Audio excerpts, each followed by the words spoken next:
Hello guys, welcome back to EpicGuy. അപ്പോൾ ഇന്നത്തെ video എന്ന് വെച്ചാൽ ഒരു 16K ഗെയിമിംഗ് PC ബിൽഡാണ്. ഇതിൽ നിങ്ങൾക്ക് കോമ്പറ്റേറ്റീവ് ഗെയിംസൊക്കെ നല്ല സ്മൂത്ത് FPS കളിക്കാൻ പറ്റും, GTA 5 കളിക്കാൻ പറ്റും.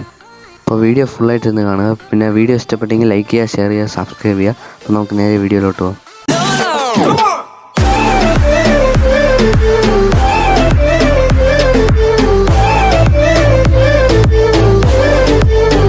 അപ്പോൾ ഗൈസ്, നമ്മുടെ പ്രോസസ്സർ എന്ന് വെച്ചാൽ AMD Athlon 3000G ആണ്. ഇതിൽ AMD Radeon Vega 3 ഗ്രാഫിക്സും ഉണ്ട്, 2 കോറും 4 ത്രെഡും 5 MB ക്യാച്ച് മെമ്മറിയും 3.5 GHz ക്ലോക്ക് സ്പീഡും ഉണ്ട്. പിന്നെ ഇതിൽ നിങ്ങൾക്ക് വാലറന്റ് പോലത്തെ ഉള്ള FPS ഗെയിംസ് സ്മൂത്തായി 60 FPS ഈസിയായി കിട്ടും. ഇത് നിങ്ങൾക്ക് ഒരു ഫോൺ മേടിക്കുന്ന പകരം ഈ PC ബിൽഡ് ചെയ്യുന്നത് നല്ലത്. പിന്നെ നമ്മുടെ മദർ ബോർഡിന് കൂടെ ഇത് പെർഫെക്റ്റായിട്ട് മാച്ച് ആവും ചെയ്യും. പിന്നെ ഇതിൽ പ്രീമിയർ പ്രോ, ഫോട്ടോഷോപ്പ് അതുപോലത്തെ ആപ്ലിക്കേഷൻസ് യൂസ് ചെയ്യാൻ പറ്റും, നല്ല സ്മൂത്തായിരിക്കും.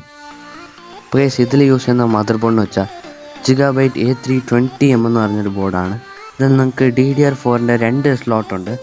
അതിൽ നിങ്ങൾക്ക് 4GB റാമിൻ്റെ 2 സ്റ്റിക്കും ഇല്ല 8GB റാമിൻ്റെ 1 സ്റ്റിക്കും അത് നിങ്ങൾക്ക് ഇഷ്ടമുള്ള കോമ്പിനേഷൻ സെലക്ട് ചെയ്യാം. പിന്നെ ഇതിൽ നിങ്ങൾക്ക് വിൻഡോസ് 8.1 ശേഷമുള്ള എല്ലാ OSും ഇടാൻ പറ്റും.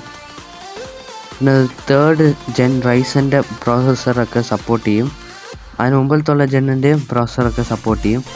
ഓക്കെ, ഇതിൻ്റെ പ്രൈസ് വരുന്നത് ഇപ്പോൾ കറൻ്റ്ലി 5000 ആണ്.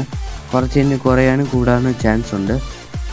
അപ്പോൾ ഇതിൽ നമ്മൾ യൂസ് ചെയ്യുന്ന റാം എന്ന് വെച്ചാൽ 4GB 2 സ്റ്റിക്കാണ്. DDR4 2666 MHz ആണ്. പിന്നെ ഇതിൽ നിങ്ങൾക്ക് 16GB റാം വേണമെങ്കിൽ തൽക്കാലത്തേക്ക് നിങ്ങളൊരു 8GB ഇട്ടാൽ മതി. 4GB 2 സ്ലോട്ടിൽ ഫില്ല് ചെയ്താൽ നിങ്ങൾക്ക് ഫ്യൂച്ചറിൽ അപ്ഗ്രേഡ് ചെയ്യാൻ പറ്റില്ല. നമ്മളെപ്പോഴും നോക്കുന്ന അപ്ഗ്രേഡബിലിറ്റിയാണ്. പക്ഷേ നിങ്ങൾ 8GB ഫൈനൽ ചെയ്തെങ്കിൽ നിങ്ങൾക്ക് 4GB ഇടാം. യൂഷ്വലി 4GB നിങ്ങൾക്ക് നല്ല പെർഫോമൻസ് കിട്ടും.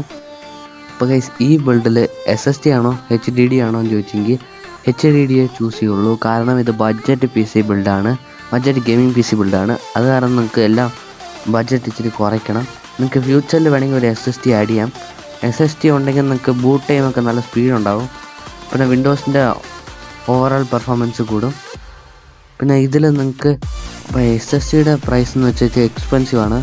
നിങ്ങൾക്ക് ഇതിൽ 100GB തന്നെ നിങ്ങൾ 1000 സ്പെൻഡ് ചെയ്യണം. പിന്നെ നമ്മളിതിൽ ചൂസ് ചെയ്യുന്നത് 500GB HDD ആണ്. അപ്പോൾ ഗൈസ്, ഇത് നിങ്ങൾ പവർ സപ്ലൈ നിങ്ങൾ ക്യാബിനറ്റിൻ്റെ കൂടെ ഉള്ളത് യൂസ് ചെയ്താൽ മതി.